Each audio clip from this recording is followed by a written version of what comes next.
What's going on, guys? Jackson here. Happy New Year to you all, and thank you as always for checking out the channel. Lights Camera Jackson, covering all things TV and film, baby. And that's exactly what we're doing today with this tier maker. Yes, I know it's a very Marmite thing. Some people love them, some people hate them. But when you've watched apparently 53 different TV shows and films in 2024, I thought this was the easiest way to sort of rank what I've enjoyed and what I didn't enjoy, instead of making a generic top 5 films or shows of 24, you know, that kind of stuff. So here we are, guys. I hope you enjoy this one. Like, subscribe, and all that good stuff. Without further ado, let's begin with the tier maker. I've kept it super generic: amazing, great, good, meh. But then I've got two other categories. I've got disappoints. It would be disappointment, but I can't fit it in the box. And then I've got trash pile as well for the shows and films that just utterly suck. But let's get things started, and the first thing on the list apparently is Deadpool and Wolverine. For me, Deadpool and Wolverine, I went and watched that opening weekend. It was good to see the cinema busy, actually, but I didn't think it was amazing. I'm probably going to put this one in the great category. I really enjoyed it at the time. It was probably my favorite of the Deadpool films. Hugh Jackman absolutely slayed as always as Wolverine. Ryan Reynolds did a great job as always as Deadpool, and there were some fun cameos in that. Not quite the amazing category for me, but really enjoyed it. Next up is Wicked, one of the last films of 2024 that I saw. And this film, I've never seen the theatre show, so I was going in not completely blind because I know the general premise of Wicked. Honestly, I was expecting more, but it was saved by the ending, and I guess this is a good time for spoiler warning for everything we're going to talk about. But with Wicked, the final act of this film was probably its saving grace. For me, this is probably going to go in the good category. It was okay, but the ending elevated it to sort of good from there.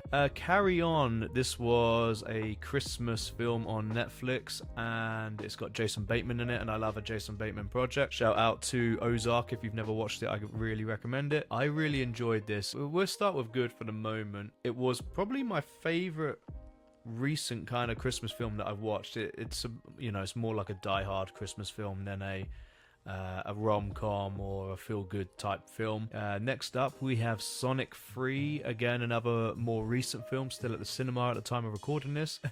I really enjoyed this, probably more than I should have done. I know for some of you it's the best one out of the three, and I would probably agree that I think it is the best of the three, and partly that is because of Jim Carrey just absolutely carrying this franchise, and he did a dual character role in this, and it was a good time. I'm not gonna lie. I'm gonna put this up in great for the moment. Don't at me on that one, but I did really enjoy it, and that's as simple as that. This one was a bit of a sleeper hit for me. Lego Star Wars Rebuild the Galaxy. I mean, I watch everything Star Wars. I'm a massive Star Wars fan. I'll watch even the new stuff, even though I know it sucks, most of it. Lego Star Wars Rebuild the Galaxy was anything but shit, so shout out to Lego for probably being one of the better Star Wars projects in recent time. It doesn't quite hit the dizzying heights of great and amazing, but I really enjoyed it. I thought it had a solid story arc. Animation was good, character moments were good, and they had some fun callbacks and cameos and Easter eggs and whatnot thrown in there. So highly recommend it, especially if you have got children. I threw this one in here anyway because it was a documentary on Netflix, so I kind of thought, you know what, it counts as a TV show that I watched, and that's the Mr. McMahon documentary. There was a lot of buzz about this, and about, you know, whether or not all of his dirty, dark secrets are going to come out on the big screen. And honestly, this kind of fits in the disappointment sort of bracket that I was talking about at the beginning. I did think it was informative, and I learned a few things that I didn't know. I am a big WWE guy, for the record. Still watch all the pay-per-views, or PLEs as they call them now. And I learned a few new things, but overall I was disappointed with the McMahon documentary. It didn't really give us much more than we sort of already knew, and I think a lot of us wanted to sort of see Netflix grow a pair and go a bit harder on Vince McMahon. But here we are, going in the disappointment category. Arcadian with Nicolas Cage sort of had a bit of an indie feel to it. It's a horror, it's got Nicolas Cage. The story's quite self-contained and it's quite intimate. It's a family trying to survive monsters, essentially. I thought it was okay at the time, but I wouldn't go back and watch it anytime soon, let's put it that way. Gladiator 2, one of the big blockbusters of the year. Controversial sequel. A lot of people thought it shouldn't have ever sort of existed, but here we are. We're in the time where everything's a sequel or a prequel to established IPs and franchises because no one's original anymore. The good news is, though, actually, Gladiator 2 is good. It's not great, and it's not amazing, and it's definitely not meh. I would probably put it up there quite high in the good category. I thought Denzel Washington was the standout performer in this, and it's a shame it wasn't really focused on him. I think the film would have been better if it was about the politics of Rome and following Denzel as opposed to Pedro Mescal, I think that's his name. He did a good enough job, but Denzel was definitely the standout here, and it's a shame that they didn't focus more on his narrative arc as such. Here we go then, guys, The Rings of Power Season 2. A lot of you are probably thinking, Jackson, you're going for the disappointment sort of category here, and do you know what? I probably would have, but I kind of really liked the last couple of episodes of the season, and Charlie Vickers, the guy that plays Sauron, him and the guy that plays Celebrimbor, they carry this season so much. Them two are the reason why I actually watched it the whole way through, combined with some of the Dwarven sort of storyline and the Balrog and stuff. So normally I would probably put this in disappoints, but actually because of some of those strong performances in the last few episodes in particular, I'm going to bump this up to good, and that is shameless of me, and you can say what you want, but that's where it's staying, guys. Will I watch season 3? You know I will, 100%. Next up, we have The Ministry of Ungentlemanly Warfare, and it's got Henry Cavill in it. It's got Alan Richson. Yeah, it's Richson, isn't it? Guy that plays Reacher. And it's got the Latina girl, what's her name? Eliza something Gonzalez, something like that. This was, I thought, pretty good. I went in with no expectations other than seeing a strong cast, and I did enjoy this. So for the moment, this is going good. It won't blow you away, but if you want a fun sort of World War II type story, it's based loosely on true events, then you can't go too wrong with this if you like any of the cast. There's some good action moments, and it inspires apparently Ian Fleming to create James Bond. So there you go, guys. Moving on, we have now got Love Lies Bleeding, and this one surprised me actually. I thought that this was pretty decent, maybe even great. I had, again, no expectations going into watching this film.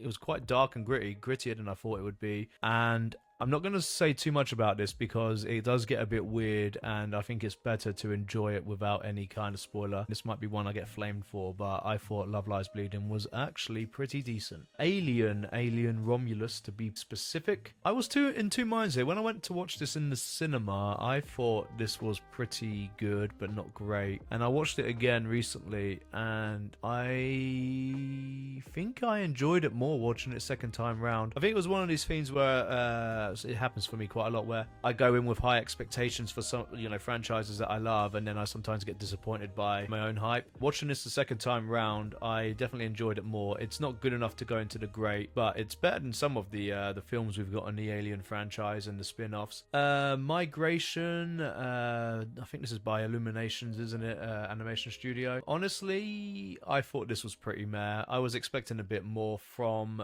them. I know it's tailored more for children, but this one just sort of fell a bit flat for me, which was a shame. But yeah, not much to really say about this one. Again, if you've got kids, you might like it, but don't expect too much. Here we go, guys. Next one up, It Ends With Us. Now, this one is in the news, well, it has been in the news for all the wrong reasons. Is it Liv Blake? What's her name? Ryan Reynolds' girlfriend, wife, whatever. She's sort of going at the director at the moment, and he's going at her about different accusations and whatnot on set and all of the rest of it. All of that aside, I actually thought this was quite a good film, quite a good story. It's based on a novel of the same title, which I haven't read, but I thought they actually did a really good job with this. Went with the missus, she really enjoyed it, and I did as well. It's possibly going to go into the great category for the moment as well. I thought for the genre and the audience it was aiming for, I think they nailed it, in all honesty. It's just a shame that all of the press afterwards has been so negative and sort of puts a bit of a sour taste in the mouth of everyone that worked hard on this. But for the target audience and for the type of film this is, I would say it probably is a great. No Way Up is just some dumb shark film that I decided to watch because I like shark films. And honestly, I can't give it anything more than a meh, and it's as simple as that. If you want a good shark film, it's not No Way Up. It's not awful like some, but you won't remember this one, I can tell you that now. There's a better shark film coming up later on actually that was pretty good. So if you're going to watch one shark film from 2024, it will probably be Under Paris, which will be later on this list. Right, next up is House of the Dragon Season 2.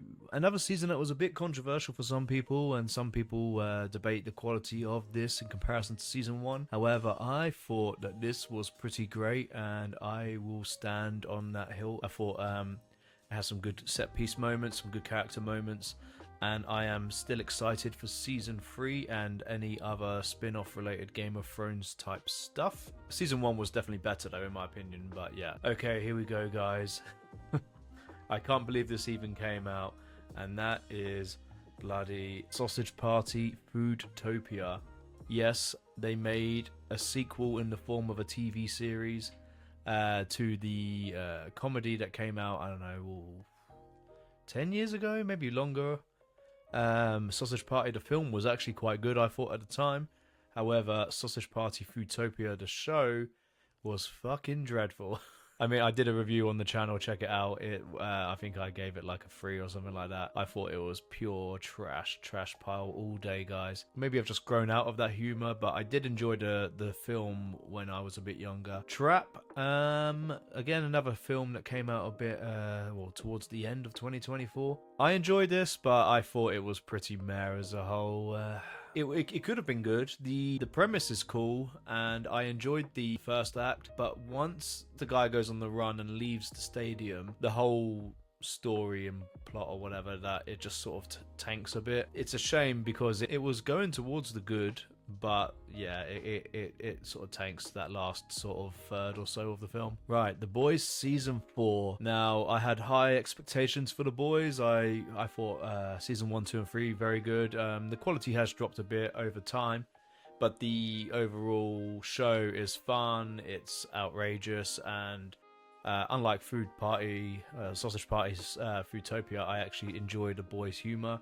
Again, it's still a bit juvenile or whatever, but I do enjoy it.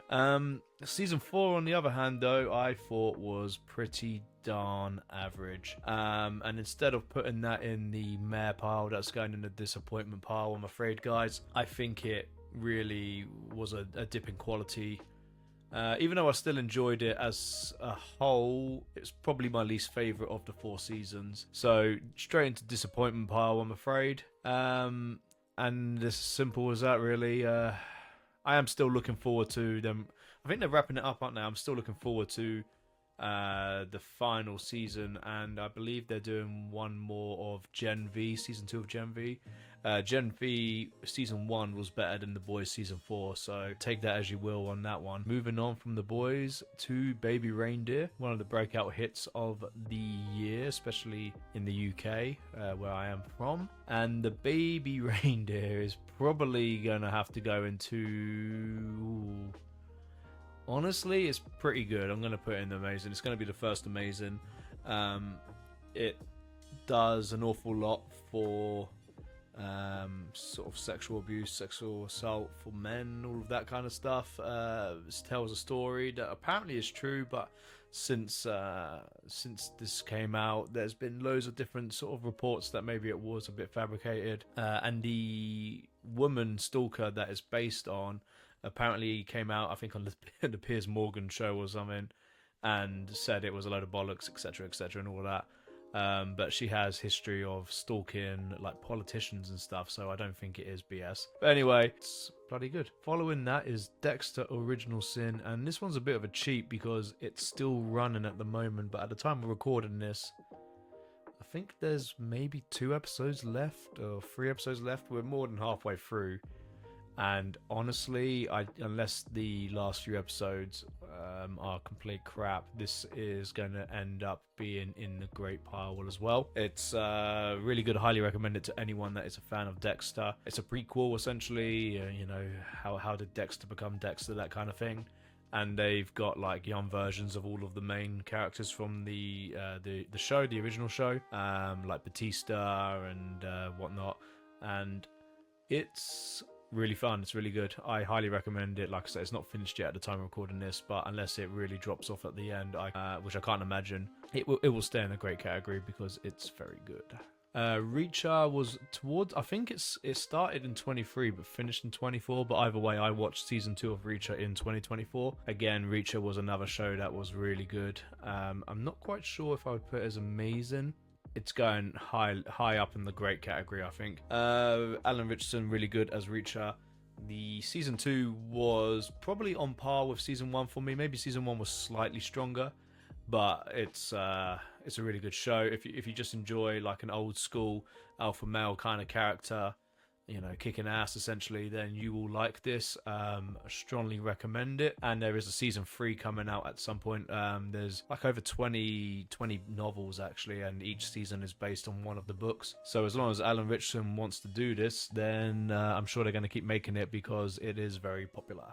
Free Body Problem. So this is also based on the book. I haven't read. But again, I gave it a try. I like sci-fi and all that kind of stuff, and I thought the cast looked interesting. This was going to be a meh, but actually it kind of picked up a bit, and it sneaks into the good for me. It's not going to change your life or anything like that, but it's an enjoyable watch as a whole package. And I think even this is getting a season 2, which I'm surprised by, because even though I thought it was pretty good, I don't know if it's sequel worthy or whatever, but here we are. Atlas, starring good old Jennifer Lopez, and I actually quite enjoyed this. It's another one that I probably enjoyed more than I should have done. It even brought a tear to my eye. I thought it got quite emotionally deep in the end, which you wouldn't think. It's literally Max and Jennifer Lopez and stuff, but it's nothing more than good, but it did move me a bit. So not a lot of these things did, in all honesty, so just purely on that, it bumps up to good from meh. Dead Boy Detectives, I thought this was very much in the meh category, in all honesty. I had quite high hopes for it, and it just didn't really pay off for me. I will admit I didn't finish it, so maybe if I did give it more of a chance, it might have improved. But what I did watch, which was about half the season, I didn't enjoy it enough to continue. The premise is quite cool. They're essentially ghosts or detectives in the ghost realm and stuff and whatnot, but it just didn't keep me... It didn't sort of draw me in or keep me watching, so for that alone, it goes in the meh pile. Damsel by Millie Bobby Brown. This film, my god, it's quite comical. As a whole, it's okay, but it's just you have to watch it. The dragon and stuff, and her pretending she doesn't need saving by anyone and then needs saving. It's. I think I made a YouTube short on it, but. Yeah, this for me again sort of fits in the meh category. If you're a Millie Bobby Brown fan, you've probably already watched this, but there's no real reason to go and watch this if you don't care for her. It's very much meh. Agatha All Along, it was all over the place for me. Started off strong and then it just sort of went downhill, and then the middle of the season was a bit of a drag, and then towards the end, the last couple of episodes elevated it again, but not beyond good, but definitely beyond meh. I did enjoy the ending, and I did enjoy some of the performances. It's not going to change your life, but it's not dreadful like some of the Marvel products have been in the last few years. Talking about something that is pretty dreadful is the Star Wars The Acolyte. I'm going to put this in the disappointment pile as well. You could easily make a case that it should go in meh, or trash pile even. But I'm going to stick it in disappointment because I did have high hopes for this. I thought, new project, moving into the High Republic, away from the Skywalker story, and it was pretty shy. There were some okay redeeming moments in it. What's his name? Manny Jacinto. I think he did a good job as Chimere, who was sort of the primary antagonist essentially. Broke law. It was caused outrage online. I think everyone had an opinion on the Acolyte. But yeah, I had high hopes for this, and it miserably failed to the point it's not even getting a season 2. There's some shows on here that really don't deserve a season 2 that are, and poor Acolyte, of all things, normally Star Wars is a guarantee, does not get that second season, not at the moment, and I would say it's not worth watching unless you're a die-hard Star Wars fan. X-Men 97, on the other hand, is anything but shit or disappointing, and I would put that straight up into the amazing category. I'm not going to spoil it, but it gets quite deep and emotional at times, and they even kill off a pretty major character and so forth. So yeah, definitely one to watch, especially if you are a Marvel fan, but won't be everyone's cup of tea because it is in animated form, but it is bloody good. Parasite the Grey. I never knew anything about this. I know it's based on the manga, and I think there's an anime as well of it. I just saw it on Netflix and I thought, why the hell not, let's give this a try. And it was surprisingly good, but it wasn't great. It's very weird. It's not going to be everyone's cup of tea, but I thought the story was pretty solid actually, and the effects and whatnot, they were okay. You could tell that the budget was constricted a bit, but I don't think they did a disservice to the product and the IP as a whole, and if they made a season 2 of this, I probably would watch it. So this one's going into the good pile. Ghostbusters Frozen Empire. Now, this one's definitely going in the meh pile. It was, I think, a massive disappointment. I could put it in that disappointment file, actually, but do you know what? Maybe this will go in the disappointment folder as well. I actually quite enjoyed the first reboot of Ghostbusters, Afterlife, I think it's called. Same cast, same characters, Paul Rudd, all of that. But they had to do the whole gimmick thing of bring back the OGs because, you know, it puts bums on seats kind of thing.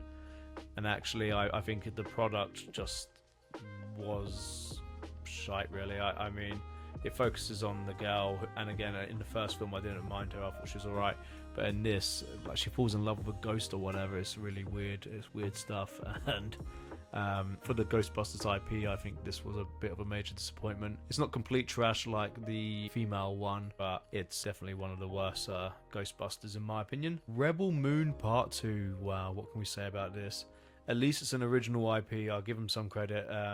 Zack Snyder created something that's original, but it's going straight in that trash pile, I'm afraid. Part 1 was also a load of crap, but Part 2, I had to watch it just because it's, you know, it was a 2-part story. There's a couple of payoffs, but as a whole, it's pure trash, and I wouldn't recommend either of them unless you're a diehard Zack Snyder fan, and you love his slow-mo technique.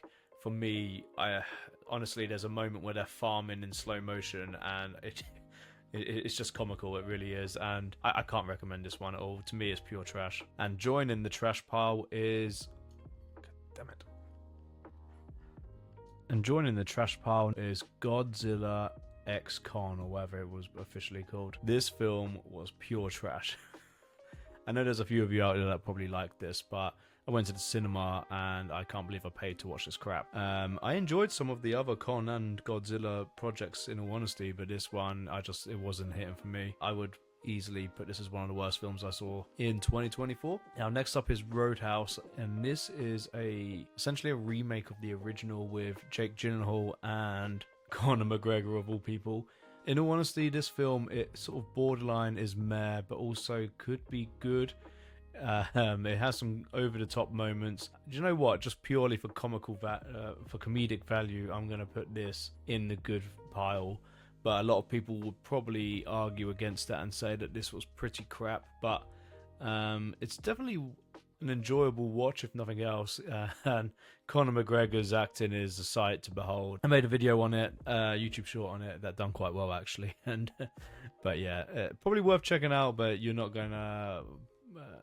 It's not going to blow your mind, just put it that way. Now, Dune Part 2, boys and girls. This, for me, was probably the standout film of the year for me. And I'm not going to lie, this is going straight into the amazing pile. I absolutely love Dune. I love Dune Part 1. And Dune Part 2, for me, eclipsed Dune Part 1, which was already a very good film in my opinion. I'm sure most of you have probably seen Dune Part 2. Again, I think it was a bit contentious about who enjoyed it and who didn't, but there's no denying that it was well made. And I am looking forward to Dune Messiah if they do go ahead with that, which I believe they said that they will be doing. But things get weird after the sort of the original, so we'll see how far they continue with this. I think they've only really got plans for maybe Dune Messiah to make it like a trilogy or films, and then leaving it at that, which probably makes sense to me based on where the story sort of goes. But yeah, Dune Part 2, probably the best film I saw in 2024. Next up for me is Civil War. This was a surprise hit of the year, in all honesty. I knew nothing about it going into it, but I fancied going to cinema, and I saw that it was out, and I thought, what the hell is this? I went and saw it in IMAX, and my god, the sound design on this film was immense. One of the best films I've sort of seen on IMAX, actually, in terms of cinematography and the sound design. Story-wise, it's about a war journalist called Lee, played by Kirsten Dunst, and I really enjoyed it. It's dark, gritty. It's based on a civil war in America, and sadly it's very believable in 2024 and now 2025 that this could happen, and it's definitely well worth the watch. I thought it was great, not quite amazing, but definitely great. Next up, My Spy the Eternal City, which is a sequel starring good old Dave Bautista. Like I say, I'm a wrestling fan and I do like good old Dave. This film was a lot of fun, actually. I really enjoyed it. Not quite great, but definitely good. It's better than some of the stuff I've watched, but if you like the first one, you'll like this. If you just want a bit of a family comedy action type thing, I think you'll enjoy this. Like I say, low stakes, just an enjoyable time, and I would recommend it. The most panned film of the year, Madam Web. And you know what? Interestingly, I would have been in the trash pile camp with everyone else, but I saw this film late. I saw this in like October and it came out in February. So I already knew it sucked. So when I went in, my expectations were low. And actually, the film wasn't as bad as I was expecting it to be based on the criticism and the buzz online about it at the time. So instead of it being trash pile, guys, I'm moving this into the meh pile because it was watchable. It wasn't great. Even Dakota Johnson come out herself and said that. But is it the worst thing I've ever watched? Nope. So you can go nicely into the meh pile. Right, next up is Anyone But You. And I know this one came out at the very end of 2023, but I watched this at the very beginning of 2024. I think it was sort of landed around Boxing Day kind of thing. So by the time most people watched this, it was probably 24. So that's why I included it. And it stars everyone's favorite girl, Sydney Sweeney, and my boy Glenn Powell. And honestly, this is a very good rom-com. If you like rom-coms and you haven't watched this yet, go check it out. I'm going to be putting this one in the great pile. Probably my favourite rom-com I've watched in a very long time, actually. It was funny, it hit the right emotional beats, and there was good chemistry between Glenn Powell and Sydney Sweeney, so what more can you ask for? So yeah, check that one out, guys, if you like your rom-coms. Right, next up, Furiosa, a Mad Max saga. Again, on the hype train of making prequels and sequels. This is a prequel to Mad Max Fury Road, and I really enjoyed this, actually. I thought this was really good. Again, I think it tanked a bit at the box office for whatever reason. Definitely not as good as Mad Max Fury Road, but I enjoyed this one as well a lot. In fact, I really enjoyed it. So this is going into the great pile. And I would highly recommend it if you enjoy Mad Max and you haven't seen this yet. Worth watching for Chris Hemsworth alone. If nothing else, his performance in this is quite unhinged, and it's a good watch for sure. Well, a great watch even. A Quiet Place Day One. I really enjoyed this as well. I'm not gonna lie. It's probably not good enough to be in the great category, but it's definitely a good film. I don't think a lot of people liked this one for whatever reason, but I really enjoyed it. Hit the right beats for me as well again and again. It has that emotional kind of gut punch moment towards the end, which always helps to elevate films and shows to me when it makes me feel a certain way, and for that reason it's going in the good pile. It's a prequel to A Quiet Place, and I think it does a good job. Silo Season 2, again, a bit like with Dexter, still ongoing at the time of recording this, but we are up to I think next week's the finale of Season 2, and I'm really enjoying Silo. It's not quite as good as Season 1, however, it's good overall, so it's going straight into that good pile. If the finale absolutely wows me, then maybe I'd move it into great, but at the moment, it's sort of... probably just, I think good is a fair place for this. Squid Game Season 2. Ooh, here we go now. Now it's getting juicy. Came out on Boxing Day. I binge watched all 7 episodes of this in one go. And I loved it until the end. I assumed that Netflix were releasing episodes 8 and 9 or whatever at a later date. But nope. Episode 7 was the final episodes of Season 2. And it just ends on a cliffhanger mid-game. Well, I won't spoil that bit because yeah, this is still quite fresh for a lot of people. But I was really enjoying this until the ending. The subplots with the detective and the organ harvesting stuff is just fillery kind of crap, really. But the main stuff, the games, the character moments, it's all great. So it's still going to go high up in the great category, but it could have been amazing, but they, for whatever reason, they decided to split season. Well, they said season 2 is its own self-contained theme, but to me, it's split into 2 parts. So you can call it season 3 all you want, but the story is just left like dangling at the end of episode 7. So yeah, I guess we'll find out with season 3, which comes out in June. It's rumored to be. We'll see how it all wraps up. Star Wars Skeleton Crew. Also, another show that's almost done, I think, at the time of this. One more episode of this. This was sort of the surprise Star Wars hit of the year for a lot of people. This is definitely a kid's show, no doubt about that. It's sort of based on, like, Space Goonies, they say. Coming of age type storyline, a bit of adventure with pirates and space and all of that. A lot of people think this is really good. I don't think it's really good, but it's definitely not meh, and it's not great. And it hasn't disappointed me. So this one's a bit of a harder one to play. So I think it's just going to end up going in the good category, in all honesty. Jude Law, he's sort of the standout in my opinion on this. He's playing a bad guy and a pirate Jedi or the 10 Jedi, dark side user. Who knows? We're waiting to find out what his backstory is still. But yeah, it's okay. It's not fantastic though. Something that is fantastic and going straight into the amazing category is Fallout. This was a show that I was very much looking forward to, that I was cautiously optimistic about. I thought, will this be a bit phoned in, a bit whatever, but actually it was very good, and the general consensus with most people is that it's either amazing or great. And for me, I thought this was one of the best shows of the year for sure. Can't wait for season 2. Really enjoyed it. Watched it more than once already. I've gone back and watched it a second time, and I would highly recommend it to anyone that is a fan of the games if you haven't watched it already.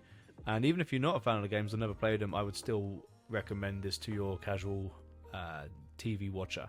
Next up is Echo, the final Marvel project on the list, but I believe it was the first one of 2024. And I enjoyed this one. I thought it was pretty good. It wasn't great, again, but I thought it was pretty good.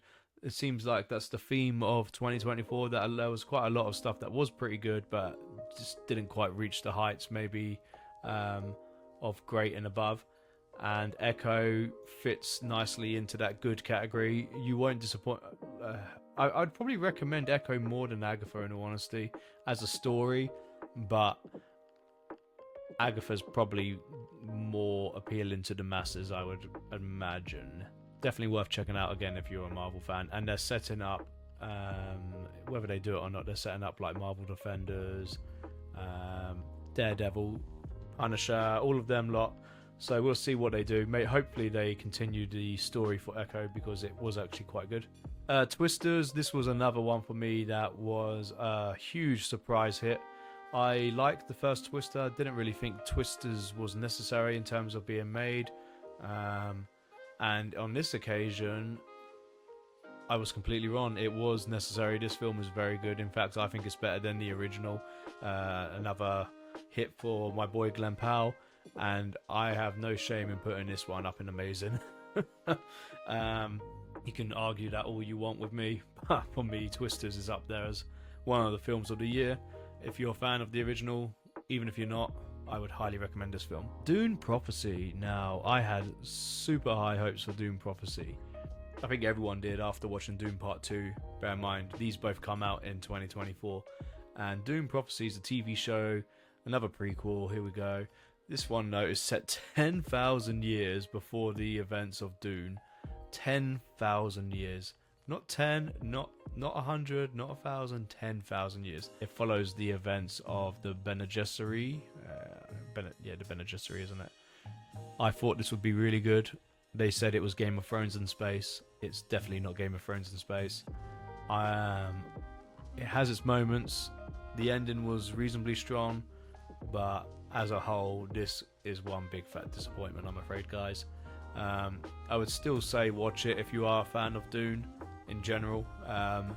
You might get pissed off by some of the changes, though, if you're quite a hardcore Dune IP kind of fan, or you like the books. But yeah, make your own mind on this one. I thought this was a massive disappointment, especially as it was being hyped as Game of Thrones in space. I think they said that they're going to make a sequel, or maybe even 2 more seasons. I don't know how. I don't know if I want to watch more, but I probably will because I'm a sucker. The Bad Batch, the final season of The Bad Batch. Now, this is good Star Wars. This is probably the best Star Wars project of 2024. And do you know what? Until this moment right now, I did not remember or realize that there was 4 different Star Wars IPs that came out. Acolyte, Bad Batch, Skeleton Crew, and Rebuild the Galaxy. Look at that, eh? That was a big year for Star Wars. And Star Wars The Bad Batch is, in my opinion, going all the way up to the very top. And a lot of you won't probably agree with that, but I think the final season ends very strongly. The payoffs are good. It wraps up the story nicely. It doesn't even really tease anything beyond it, which is a nice change. It has a little moment where, we'll see. But yeah, it wraps up the whole story and in a satisfying way. I loved it. I absolutely loved it. I love all of the Bad Batch I love, but season 4 of the Bad Batch, very good. And I highly recommend it to anyone that likes Star Wars, especially if you don't mind, again, animation. Argyle kicked off the year, didn't it, really? This was the first sort of blockbuster type film, I guess, of 2024. And it was the first one of 2024 that absolutely tanked at the box office. It's got a really good cast, loads of A-listers, but it's nothing more than meh. I can't put it any higher than meh, I'm afraid. Another one for Henry Cavill. He had a bit of a busy year as well. Right, we are almost there, and next is The Penguin. And what can I say about The Penguin? All my days, this is 100% the best thing that came out of 2024, other than maybe Shogun, as people say. I haven't watched all of Shogun yet, that's why it's not on the list. But The Penguin was fan-fucking-tastic. It's going all the way up there at the very top. 10 out of 10, easy. Surprise here, no one was expecting The Penguin to be so damn good. And Colin Farrell was amazing as a Penguin. Christine Milioti, she was great as well as Sophia. And shout out to everyone involved in this, because this show is so good. Even my wife loved this show, and she does not care for the Penguin or the Batman. The only disappointing thing now is we have to wait for the Batman Part 2 or maybe a Penguin Season 2, because it's done so well. And they just announced not long ago that the Batman Part 2 has been delayed, I believe. Penguin is a standalone, but also it has been widely stated by Matt Reeves that it will lead into the Batman Part 2, which was due to come out next year and filming starting this year in 25. But sadly, it's now moved to 2027. So we're going to have to wait a while for any kind of payoff from the Penguin. But I can say now, if you go watch the Penguin, you will not be disappointed. Right, the penultimate one now then, Black Flies, aka Asphalt City. For some reason, it's got 2 different names. They both suck. But I've got it down as Black Flies. I think that's what it was in the UK anyway. Either way, it's about a rookie paramedic working with an experienced, jaded kind of paramedic that's not too far away from retirement. That kind of student master sort of relationship, whatever. I thought that this was pretty darn good in the end. I don't think many people actually watched this, but I did watch this, and I thought this was pretty good. In fact, I think this is pretty great.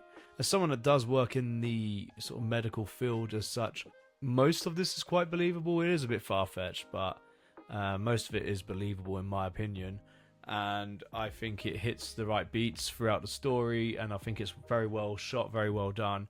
And even though I think no one's probably watched this, I would highly recommend that you go and watch this. There's something that's just come out again on Amazon Prime this week that I've just started in 2025, and it reminds me of that, but it's with police instead of paramedics, and it is called On Call. First episode was actually quite good. I just watched the first one. So yeah, I would highly recommend Black Flies to anyone that's sort of into your frontline worker kind of like dramas and thrillers and whatnot. And finally, we have the final film, which is good old Under Paris, another shark film. The best of the bunch shark films. There was only two standouts really, and one of them wasn't even a standout. That was No Way Up. This film, on the other hand, is a standout shark film. I can't give it more than a meh. Sorry guys, but it was actually pretty good as shark films go. It's set in Paris, hence the name. And you know what? I'm just remembering the ending now, and the ending is pretty outrageous. And just for the thrill of it, I'm bumping this up. This film is so stupid, but I'm just thinking of the ending now, and it may essentially the shark wins. Yeah, we're keeping this in good. We're keeping it in good. It deserves it for the ending. But yeah, there you go, guys. Look at that. There's all 53 ranked from best to worst. It was a bit of a all over the place year. Like, there's a few big hitters that I haven't watched, and I've admitted, obviously, Shogun and Arcane are two of the bigger titles that I haven't got around to watching yet, that some of you are probably wondering where they are. But as a whole, I think I did a pretty good job of 53 films and shows in total, whilst being a first-time dad. But yeah, for me, the standout was The Penguin and Dune Part 2. Well, there you have it, guys. That's the wrap for me on 2024. Let me know what your favourite film and favourite show of the year was, and what your biggest stinkers were as well in the comments below. And if you're new here, my name's Jackson. I cover all things TV and film. And if you enjoyed this, give the video a like and all of that good stuff. And check out some of my other videos on the channel if you enjoy TV and film. And I will see you all on the next video. Happy 2025, guys.